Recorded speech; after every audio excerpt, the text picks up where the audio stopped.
Hello everyone. Today we are discussing about the interesting topic of Araval issues.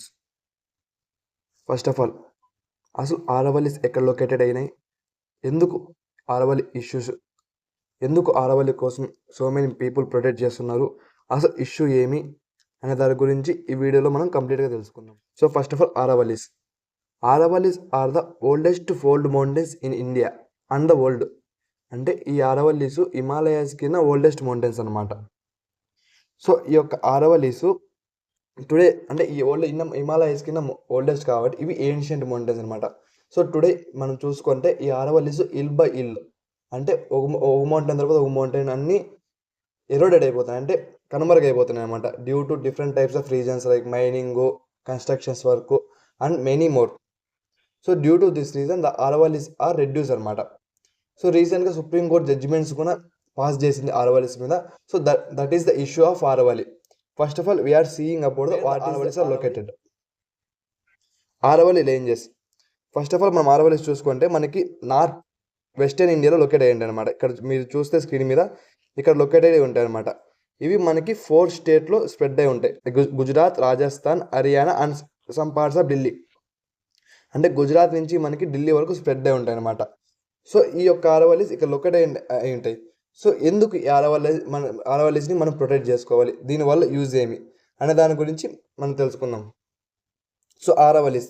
So first of all Aravallis are located north western India. So మనం north western ఇండియాలో ఇక్కడ చూసుకుంటే మనకి ఇక్కడ ఆరవల్లీస్ located అయి ఉంటాయి. And also మనకి ఇక్కడ డెజర్ట్ ఉంటుంది.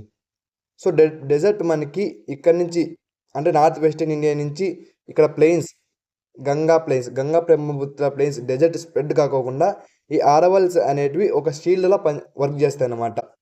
ఏదో ఒక సిగ్నిఫికెన్స్. ఇంక రిమైనింగ్ సిగ్నిఫికెన్స్ చూసుకుంటే మనకి వెస్టర్న్ ఘాట్స్ ఇలా ఇక్కడ లొకేట్ అయ్యి ఉంటాయి. So when ever the south west monsoons enter to India, Arabian branch ఇలా ఎంటర్ అవుతుంది, బే ఆఫ్ బెంగాల్ బ్రాంచ్ ఇలా ఎంటర్ అవుతుంది అనమాట. So bay of Bengal branch ఇలా ఎంటర్ అవుతుంది. అరేబియన్ బ్రాంచ్ మనకి ప్యారలల్గా వెస్టర్న్ ఘాట్స్తో ప్యారలల్గా వస్తుంది. So till reach the Aravallis it's the Aravallis and parallel to move Aravallis అనమాట. మూవ్ అయ్యేసి మనకి నార్త్ వెస్టర్న్ ఇండియాలో ఇక్కడంతా మనకి రైన్ఫాల్ ఇస్తుంది అనమాట. So if any chance Aravallis are not present in the north western India, so the monsoon winds are moves towards the Rajasthan and give rainfall to the desert area అనమాట. This is one of the significance of Aravalli ranges అనమాట. ఇక్కడ locate అయిన ద్వారా central ఇండియాకి rainfall ఇస్తుంది అనమాట. So first significance వచ్చి it was a shield to protect the Ganga Brahmaputra plains against increasing the desertification. Second significance వచ్చేసి క్లైమేటిక్ అండ్ మాన్సూన్ రెగ్యులేషన్ చేస్తుంది కాబట్టి monsoon regulation.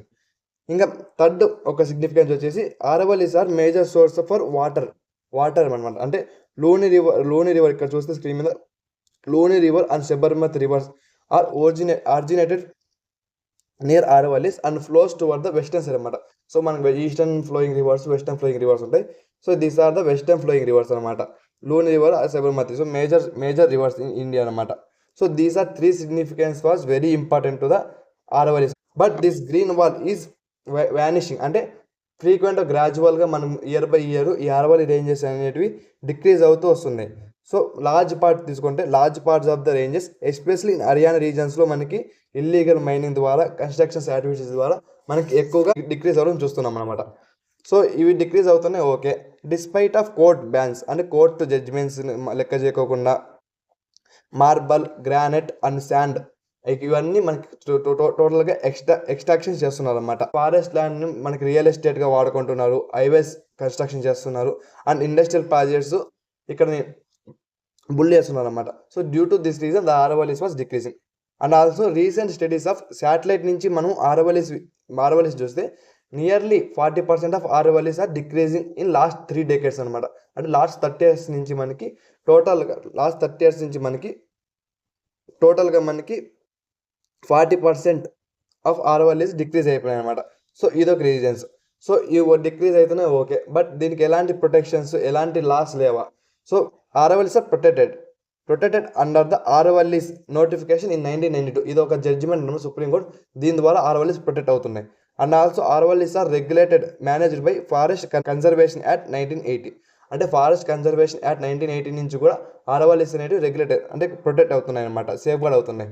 So the supreme court judgements as repeatedly ordered, అంటే supreme court కూడా రిపీటెడ్గా judgements ఇస్తుంది to protect the Aravallis, like mining activities కానీ ఎలాంటి illegal activities కానీ చేయకోకుండా, ఫారెస్ట్ తగ్గకుండా సో చేసినప్పటికీ, but Aravallis are reasons to the declining of Aravallis. So to increase the Aravallis tree cover area, అంటే ఫారెస్ట్ ఇంక్రీజ్ చేయడానికి, ఫర్ ఎగ్జాంపుల్ తీసుకుంటే మనకి ఆఫ్రికాలో మనకి గ్రేట్ గ్రీన్ వాల్ ప్రాజెక్ట్ అని ఒకటి ఇంట్రొడ్యూస్ చేశారనమాట. అంటే డెజర్ట్ అనేది మనకి రిమైనింగ్ ల్యాండ్లోకి ఎంటర్ అవ్వకోకుండా ఒక మధ్యలో గ్రీన్ మెట్టర్స్లో గ్రీన్ అంటే ప్లాంట్స్ని నాటేసి గ్రో చేస్తారనమాట. సో డెజర్ట్ అనేది మనకి ప్లెయిన్ ఏరియాకి స్ప్రెడ్ అవ్వకుండా ఉంటుంది.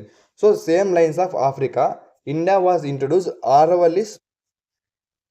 So India was introduce like this Aravallis green wall project అనమాట. So Aravallis green wall project ఏం చేస్తారంటే దాదాపు 5 మిలియన్ హెక్టర్స్, ఇక్కడ 5 మిలియన్ హెక్టర్స్లో మనకి డిఫరెంట్ టైప్స్ ఆఫ్ ప్లాంట్స్ని గ్రో చేస్తారనమాట. గ్రో చేసి 2013 లోపల, అంటే మన టార్గెట్ 2013 లోపల 5 మిలియన్ హెక్టర్స్ని ఫారెస్ట్ గ్రో చేయాలని. గ్రో చేయడం ద్వారా థార్ డెజర్ట్ అనేది డిజర్టిఫికేషన్ అవ్వకోకుండా ఉంటుంది. To protect the Ganga Brahmaputra plains protect చేయొచ్చు అనమాట. And also monsoon regulation follow అవ్వచ్చు అనమాట. సో మరి ఇక్కడ చూసుకుంటే మనకి different types of minings Aravallis present 2025 now after 10 years అనమాట. మనం ఎలాంటి రెగ్యులేషన్ చేయకోకుంటే ఆఫ్టర్ 10 years మనకి ఇలా ఉంటుందన్నమాట. So different types of mining activities కూడా జరుగుతున్నాయి ఆరవల్లీస్లో. The surviving of Aravallis is necessary. Without them North India faces very అంటే హాట్ సమ్మర్ ఉంటుంది, అంటే మాన్సూన్ రెగ్యులేషన్స్ మనకి ఫ్రీక్వెంట్ రెయిన్ఫాల్ ఉంటుంది నార్త్ ఇండియాలో. అండ్ ఆల్సో వాటర్ క్రైసిస్ ఎక్కువగా ఉంటాయి. అండ్ ఆల్సో డెజర్ట్ అనేది మనకి స్ప్రెడ్ అవుతుంది, డస్ట్ కూడా థార్ డెజర్ట్ నుంచి ఎక్కువగా స్ప్రెడ్ అవుతుంది అనమాట North India. So these reasons we should necessary protect the Aravalli hills అనమాట. So recently the November 20, 2025 the Supreme Court gave a judgment that is definition of Aravallis. The Aravallis considered as 100 meters above hill in surface area is known as the Aravallis. ఏమంటే that means ఏ ఇల్లు అయితే ఇది surface land అనుకోండి, ఈ surface land ఒక ఇల్లు ఆరవల్లి ఇల్లు 100 meters above ఉండాలి. 100 meters అబోవ్ ఉంటే దాన్ని ఆరవల్లి హిల్స్గా కన్సిడర్ చేస్తారనమాట. 100 meters కింద తక్కువ ఉండేది దాన్ని ఆరవల్లీస్గా కన్సిడర్ చేయాలన్నమాట. సో ద నాస్ comes under the Aravalli hills. So this judgement passed in the November 20, 2025లో మనకు పాస్ చేశారనమాట. బట్ రీసెంట్గా ఈ యొక్క జడ్జిమెంట్ని సుప్రీంకోర్టు అనేది ఓల్డ్ చేసింది అనమాట. ఎందుకంటే ఫర్ ఎగ్జాంపుల్ November 20 ఇచ్చిన జడ్జిమెంట్స్ బేస్ చేసుకుంటే మనకు అడ్వాంటేజెస్ ఉన్నాయి, డిసడ్వాంటేజెస్ ఉన్నాయి. సో యాక్చువల్గా మనకు డిసడ్వాంటేజెస్ ఎక్కువ ఉన్నాయి. ఫర్ ఎగ్జాంపుల్ తీసుకుంటే 100 meters కింద తక్కువ ఉండే ఇల్లుని మనం ఆరవల్లీస్గా డిక్లేర్ చేయనమాట. So this is a chance for the mining companies to acquire the hills అనమాట. అంటే 100 meters తక్కువ ఉండే ఇల్లుని వీళ్ళు అక్వైర్ చేసుకుంటారు. సో న్యూ మైనింగ్ ప్రాజెక్ట్ని లాంచ్ చేస్తారు అనమాట. వీళ్ళు లాంచ్ చేసిన తర్వాత అక్కడే వండుకోకుండా వీళ్ళు స్ప్రెడ్ అవుతూ ఉంటారు, ఎంక్రోచ్మెంట్ చేస్తుంటారు. డిఫరెంట్ అంటే సరౌండింగ్ ఇల్లుని ఎంక్రోచ్మెంట్ చేసుకుంటూ డిక్రీజ్ చేస్తుంటారు అనమాట. So due to this reason the Aravallis that November 20 judgement was old in the supreme Court. రీసెంట్గా మనకి November 20 జడ్జిమెంట్ అంటే ఎప్పుడు జరిగిందంటే మండే 29 December 2025 మనకి ఈ యొక్క November 20 జడ్జిమెంట్ని సుప్రీం కోర్ట్ ఓల్డ్ చేసింది అనమాట. Due to this reason and also many people protecting against this judgment అనమాట. సో ద సుప్రీం కోర్ట్ ఏం డిక్లేర్ చేసిందంటే మేము స్పెషల్ కమిటీని ఫామ్ చేసి దీని మీద డీప్గా అనాలిసిస్ చేసి సో అగైన్ మేము జడ్జిమెంట్ ఇస్తామని డిక్లేర్ చేసింది అనమాట. So this the issue of the Aravalli ranges అనమాట.